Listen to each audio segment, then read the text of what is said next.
नों थांनो ना आंनिफ्राय गोजानाव अब्ला थांबानो जाबाय। आं जेबो गाज्रि मोना नोंखौ आरो रागाबो जोङा। नों आंनि गासै खोथाखौनो मानिबोदों।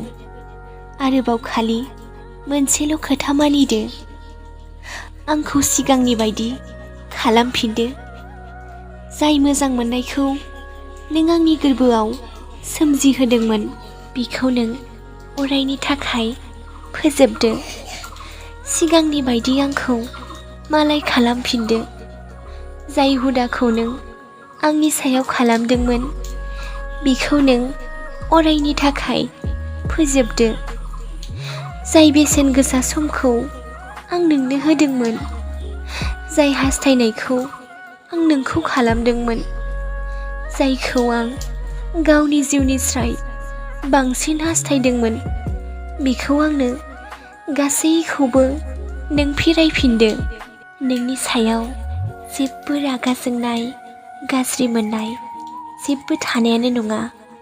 खालि बेखौल' मानिदो प्लिज। नों आंनि गासै खोथाखौनो मानिबोदों। आरोबाव खनसे बेखौल' मानिदो।